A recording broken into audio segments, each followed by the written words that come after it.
Why 4-day weeks don't work. It sounds amazing, the idea of a 4-day week. Work 4 days, have 3 off, that's my week. Unfortunately, it's not that simple in practice. And I love the idea. And I've seen it in New Zealand, I've seen it in Australia, and I've seen the effects it has on people, their lifestyle, their families, and their productivity.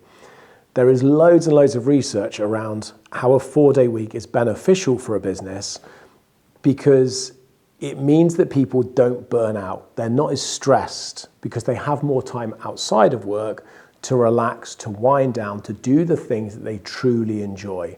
Hobbies, family time, their own time, everything that's not what you have to do to effectively ensure you can pay your bills.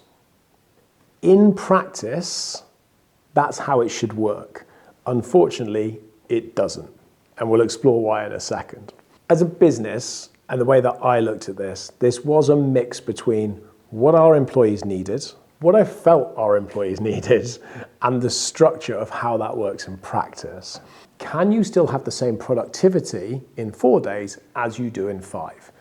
And that does depend on the industry, and we'll get into that. Where it's good for the employee is about having less time in the workplace and more time in your own personal space. So in your life, doing the things that you enjoy, you're less stressed. Therefore, when you are in the work environment, you're more productive. We decided to test this, or rather, I should say, I decided to test this because I truly felt it would be beneficial to our employees. It was the right thing to do, and I felt that as a company, it would see us grow. And one of the baseline things for me was about, is this better for our people? And the conclusion I came to was yes, and therefore let's do it. Or at least let's try it. I put it forward and we agreed that we would run it for a year as a trial and see how it went. The way I really wanted to approach this was about reducing hours but not reducing pay. And that's how we went about it in the first instance. Was we took everybody that was on full-time hours, so 37.5 hours, and reduced them to 30 hours. When we did that, we kept the pay the same. Initially, when we did that, we had some very, very happy staff. The big question that we all had was, how would that impact productivity? In an office environment, I think there is quite a lot of seepage, there's quite a lot of wastage, and I think there's quite a lot of time that just gets lost in throughout the day.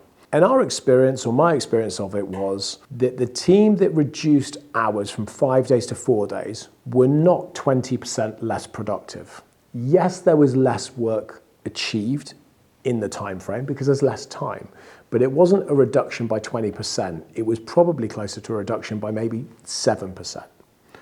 What we did gain though, however, was a lot more employee loyalty. Employees were less stressed and they were enjoying it. And one of the things that we did was we allowed our employees to choose which day they didn't want to work. In our attraction world, it cost us more money because when we reduced the hours of the full-time staff, we still had to staff the attraction, which meant we had to bring other people in and therefore pay that additional wage. So I would say that productivity wasn't less, but we did have to pay 20% more cost. I would say this worked really, really well for about 9 months. And then we started hitting problems. And we started hitting the individual issues that amounted to me going, I don't think this works. The first problem we hit was financial. And I'm not going to sugarcoat it. Going to 4 days a week in a people-driven business like a tourist attraction or anything that's service-driven, coffee shops, supermarkets, restaurants, bars, anything like that, you have to be delivering.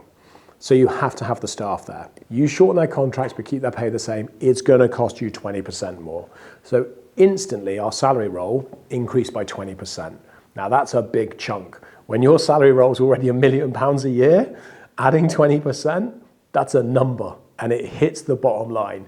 And everybody through the organization feels that. Whether they feel it directly or not, they do feel it. In our admin world, Not so much, because what we didn't see was an increase in salary costs. What we saw was that 7% decrease in productivity, but I still feel like that was balanced out based on the loyalty we got and actually the performance of staff going forwards.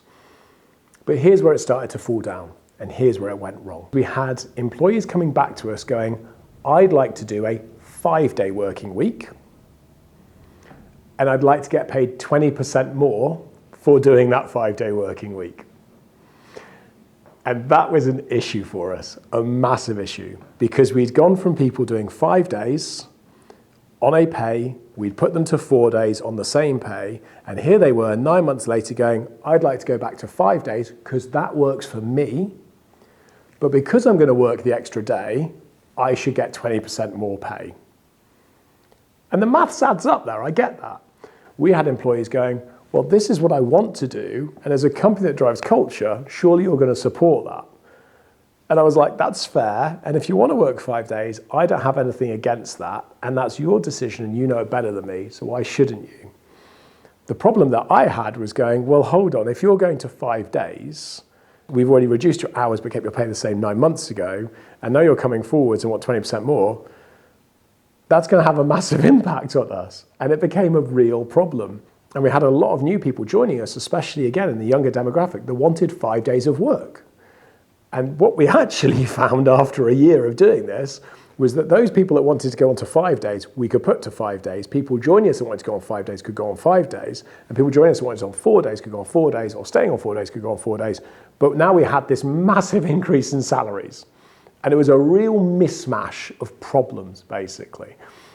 Where this ended up for us at Cove Group was deciding that a 4-day week just doesn't work across our businesses in our environment.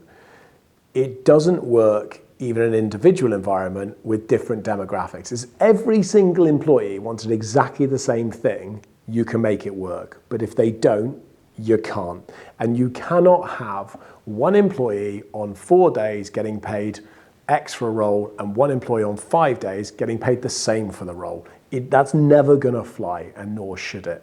So you go back to the original position we were in, which is some employees are on 4 days, some are on 5 days. Their salaries are ultimately calculated based on the hourly rate times the amount of hours they work. Super traditional model.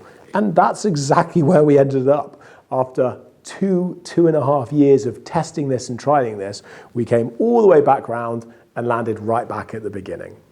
If the entire country and the culture changed, then I think a 4-day week can work. But for that to happen, you have to align education first of all. So the education system has to run the same as a working day. So i.e. you're running 4 days a week, not 5. And actually, education should start and finish at a different point to a work day, because that really helps parents be able to get kids to where they need to be and then get themselves to work. It makes no sense for work to start before education, because you can't get to work and then drop your kids to school. Also, the whole culture of us as a country, of how we balance between work and the rest of our lives, needs to change. It's not as simple as work, life is a seesaw balance. They work together, and sometimes you'll need to spend a bit more time on work, and sometimes you'll need to spend a bit more time on family. So it's actually a cohesive relationship, more like a flow of a river rather than a scale with a seesaw. We've had to now make another shift because of the increase in national insurance, because of the way tax now works for employing people, because of all the different things that have been put onto an employer, all the additional costs to employ people. That's made us actually take a step back and go, it's so expensive and so hard to employ people now. It's more financially viable, and we don't get penalized for having less staff on more hours. Where we do get penalized, and where it does have a massive impact on us, is having more staff, whether they're on less hours, the same hours, or increased hours. And that's a real problem for us as an entrepreneurial-led business, because we thrive on our people. The more people we have in our business, the better we grow. But it is so expensive to now employ people, it's very hard to get that. Ultimately, the idea of a 4-day working week is fantastic. The ethos is right, the balance is right, the sense around it is correct. The application and actually making it work is really, really tough. And personally, business-wise, I currently don't think it works in the UK. If you think it works, I'd love to hear from you. If you've got a model where it works, let me know. If you think it can work in your business, again, let me know. I'd love to hear how you've made a 4-day working week successful.